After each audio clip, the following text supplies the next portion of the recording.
नमस्कार दोस्तों, स्वागत है आपका इस नए वीडियो में।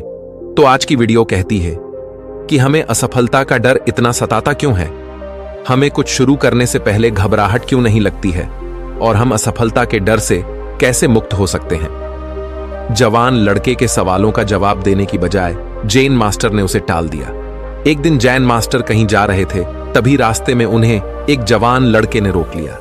ये लड़का पास के ही गांव का रहने वाला था।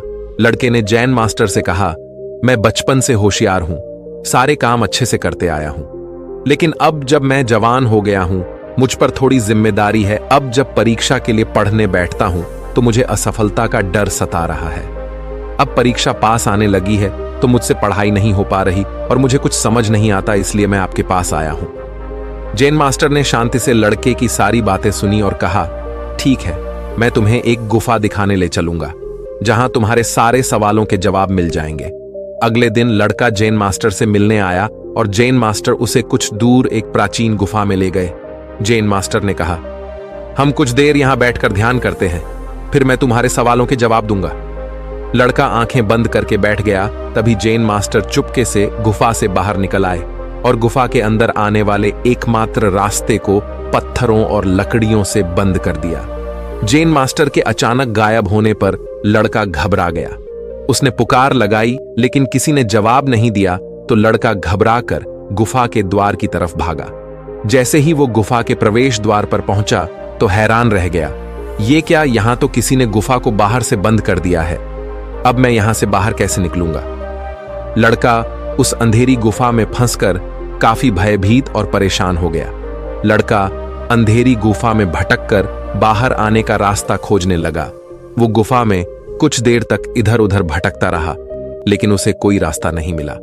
अब उसे जोरों से प्यास लग रही थी और भूख भी काफी लग रही थी, इसलिए वो एक जगह शांत होकर बैठ गया जिससे वह ठंडे दिमाग से सोच पाए। तब अचानक उसे रोशनी दिखाई दी, तो लड़का उठकर उस रोशनी की ओर चलने लगा। अंधेरा होने के कारण लड़के को ठोकर लगी, लेकिन वो चलता रहा। धीरे धीरे वो दीवारों का सहारा लेकर उस रोशनी तक पहुंच गया और उसने देखा कि गुफा की छत पर एक छेद है जहां से सूर्य की रोशनी आ रही है। जैसे ही उसने हाथ उस छेद में डाला तो उसे किसी और के हाथ का स्पर्श महसूस हुआ। लड़के ने आसपास के पत्थर हटाए और उसी हाथ को पकड़ लिया और लड़का ऊपर खींचता चला गया। जब लड़खड़ाते हुए लड़का बाहर आया तो उसने देखा कि वहीं जैन मास्टर बाहर खड़े होकर मुस्कुरा रहे हैं। लड़का मास्टर को देख गुस्से में चिल्लाकर बोला, क्यों, आपने मुझे गुफा में बंद कर दिया। एक तरफ मैं अपनी परेशानी का समाधान के लिए आपके पास आया था और वहीं आपने मेरे साथ ऐसा किया। बाबा ने मुस्कुराते हुए कहा, अच्छा एक बात बताओ, तुम कभी इस गुफा में गए नहीं थे तो तुम इस गुफा से बाहर कैसे निकले। लड़के ने कहा, मुझे पता नहीं। जैन मास्टर ने कहा, अगर तुम उस गुफा में दोबारा जाकर देखो तो तुम्हें कीड़े बिच्छू भी नजर आएंगी, लेकिन फिर भी तुम बिना डरे आगे बढ़ते गए और बाहर निकल आए। जैन मास्टर ने कहा, इसके 3 कारण हैं। पहला, तुम्हें तेज प्यास लग रही थी और साथ में अपनी जान का डर था, यानी तुम्हें रास्ता खोजने की तीव्र इच्छा थी। दूसरा, तुम्हें एक रोशनी दिख रही थी जिसकी ओर तुम्हारा फोकस था, यानी तुम्हारा लक्ष्य एकदम साफ था। और तीसरी बात, कोई डिस्ट्रैक्शन नहीं था, तुम्हें कीड़े मकोड़े और बिच्छू भी नहीं दिख रहे थे, यानी तुम किसी प्रकार के डिस्ट्रैक्शन से विचलित नहीं हुए। लड़के ने कहा, मैं इन सब से क्या सीख सकता हूं। जैन मास्टर ने कहा, सबसे पहले ही स्पष्ट लक्ष्य। जिस तरह तुम्हें अंधेरी गुफा में एक रोशनी दिख रही थी, उसी तरह तुम्हारी आंखों के सामने तुम्हारा लक्ष्य स्पष्ट होना चाहिए और सोते जागते तुम्हारे सामने लक्ष्य ही होना चाहिए। इसलिए हर दिन सुबह जागकर तुम अपने लॉन्ग टर्म विजन को लिखो कि मैं यह परीक्षा क्यों पास करना चाहता हूं, मैं जीवन में ये क्यों बनना चाहता हूं। इसे पूरी भावनाओं से लिखो जिससे ये लक्ष्य पूरे समय तुम्हारी आंखों के सामने स्पष्ट बना रहे। दूसरी बात थी तीव्र इच्छा। जैसे तुमको पता था कि अगर मैं इस गुफा से बाहर नहीं निकलूंगा तो मेरी जान पर बन आएगी, वैसे ही तुम्हारे अंदर तीव्रता आनी चाहिए कि अगर मेरा लक्ष्य पूरा नहीं हुआ तो मेरी जान पर बन आएगी, यानी मेरे जीवन में कितना बड़ा नुकसान हो जाएगा, ऐसी तीव्रता मुझको लानी पड़ेगी। तीसरी बात, मजबूत मानसिकता। इन सब के लिए मन ताकतवर होना चाहिए। मन को लगातार भारी घटनाओं, लोगों की बातों का असर होता है। अगर तुम लोगों की बातें बिना बुद्धि का फिल्टर लगाए सुनोगे तो लोगों के डर को अपने अंदर खींच लोगे और सच मान लोगे।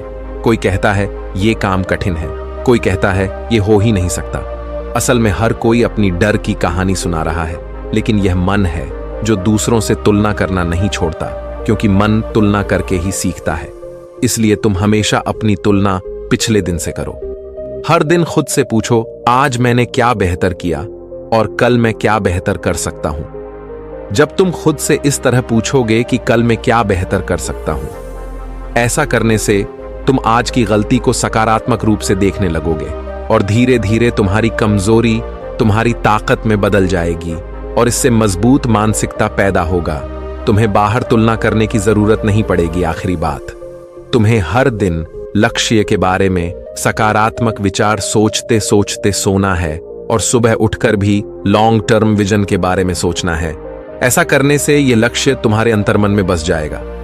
तुम्हें पूरे दिन महसूस होगा कि मुझे इस लक्ष्य को हासिल करना ही है और तुम उस लक्ष्य तक पहुंच जाओगे। लड़के ने कहा, मास्टर आपकी बात सही है, लेकिन मैं हमेशा गुफा में थोड़ी ही बंद रहूंगा। असली दुनिया में बहुत बहुत अशांति है। मैं हमेशा इतना तीव्र एकाग्रता और फोकस कैसे बनाए रखूंगा। जेन मास्टर ने कहा, माना असली दुनिया में बुलावे हैं, लेकिन इसके बावजूद तुम अपने एकाग्रता पर अडिग रह सकते हो।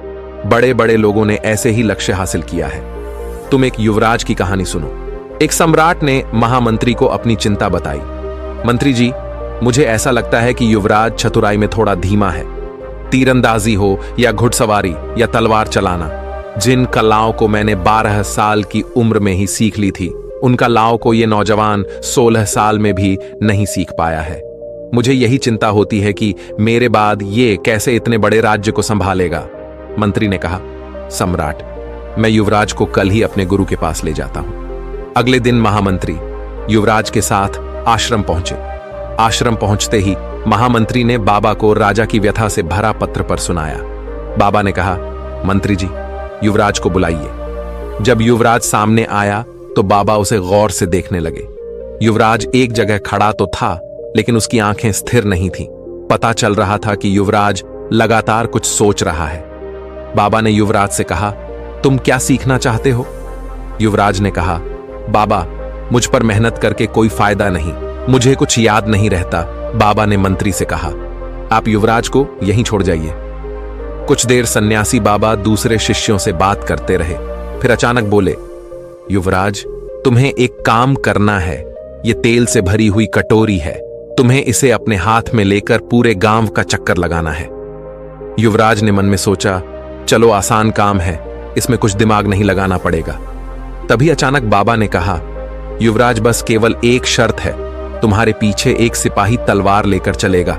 अगर कटोरी से तेल की एक बूंद भी गिरी तो सिपाही वहीं तुम्हारी गर्दन काट देगा। युवराज की यात्रा शुरू हुई। 16 साल का युवराज हाथ में तेल से भरा पात्र और पीछे खुली तलवार लेकर चलता। सिपाही बाबा ने इस यात्रा में अवरोध पैदा करने के लिए रास्ते में कई लोग जमा कर रखे थे। कोई युवराज से बातें करने की कोशिश करता, कोई युवराज का मजाक उड़ाता, कोई सामान बेचने की कोशिश करता, तो कोई अचानक युवराज के सामने कूद पड़ता। लेकिन युवराज अपनी आंखें तेल के पात्र पर टिकाए चलता रहा और ऐसे ही चलते चलते वो आश्रम वापस आ गया। फिर बाबा के सामने तेल की कटोरी रखकर गहरी सांस लेकर बोला, बाबा, तेल की एक बूंद भी नहीं गिरी। बाबा मुस्कुराए और बोले, अब तो मुझे ये बताओ कि मार्ग में तुमने क्या क्या देखा। युवराज ने कहा, बाबा, मेरा सारा ध्यान तो तेल की बूंद पर था। फिर जिसकी गर्दन पर तलवार लटक रही हो, जिसकी जान पर बन आई हो, वो यहां वहां कैसे देख सकता है। बाबा ने कहा, इसी तरह तुम्हें हर शिक्षा ग्रहण करनी है, फिर तुम सबका हो जाओगे। तुम जो पढ़ोगे वो एक बार में याद रहेगा। युवराज ने कहा, लेकिन बाबा, हर बार जान का खतरा नहीं होता, तो इतना ध्यान कोई शिक्षा में कैसे लगा सकता है। बाबा ने कहा, इस बात को समझो, युवराज, जब तुम किसी चीज पर ध्यान देते हो तभी तुम्हारी बुद्धि और शक्ति प्रकट होती है, नहीं तो तुम्हारे अंदर बैठी शक्तियां लगातार मंद होती जा रही हैं। इस बात को हमेशा याद रखो कि मृत्यु का जोखिम अभी भी है। तुम्हारे एक जगह मन न लगाने से तुम्हारी योग्यता ये मर रही है। इसलिए जो भी करो उसमें अपना संपूर्ण ध्यान लगा। कुछ ही समय में यह तुम्हारा स्वभाव बन जाएगा और तुम्हारे अंदर दबी हुई योग्यताएं उचित समय आने पर प्रकट हो जाएंगी। बाबा की शिक्षा लेने के बाद युवराज वापस लौट गया। उसके अंदर सारे डर समाप्त हो चुके थे। युवराज पढ़ाई, ज्ञान, विज्ञान, कलाओं में मन लगाने लगा। वो बड़ा हुआ और एक महान अर्थशास्त्री और सम्राट बना।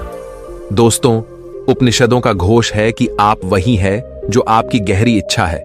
जैसी आपकी इच्छा है वैसा ही आपका इरादा है और जैसा आपका इरादा है वैसा ही आपका परिणाम है। जैन मास्टर ने आखिर में कहा, अगर आपके दिमाग में यह बात अटकी है जो आगे नहीं बढ़ रहा है वो नष्ट हो रहा है, जिसका सृजन नहीं हो रहा है उसका विनाश हो रहा है। अगर आप उपयोग ना करो तो आपकी सारी शक्तियां नष्ट हो रही हैं। अगर आपके मन में यह बात साफ है तो आपको फोकस करने से कोई नहीं रोक सकता। जैन मास्टर ने आखिर में लड़के से कहा, लक्ष्य पाने के लिए मन के अंधकार में लक्ष्य एक रोशनी जैसा स्पष्ट होना चाहिए। इसको पाने की तीव्र इच्छा होनी चाहिए और मजबूत मानसिकता होनी चाहिए कि कोई भी डिस्ट्रैक्शन या कोई भी बात या कोई भी अफवाह तुम्हारे मन को विचलित न कर सके। जैन मास्टर ने कहा, अगर ये 3 काबिलियत विकसित कर ली जाए तो ऐसा कुछ भी नहीं जो इन तीनों से हासिल ना किया जा सके। इसलिए इनका हर दिन अभ्यास करो। मैं करना तो चाहता हूं पर मन नहीं होता। मैं सुबह जल्दी उठना तो चाहता हूं पर उठ नहीं पाता। कल से पक्का मेहनत करूंगा। इस समस्या का सीधा हल है बर्निंग डिजाइनर, कुछ बनने की तीव्र इच्छा। तो दोस्तों, कैसी लगी आपको ये कहानी? आप हमें कमेंट सेक्शन में जरूर बताना और अच्छी लगी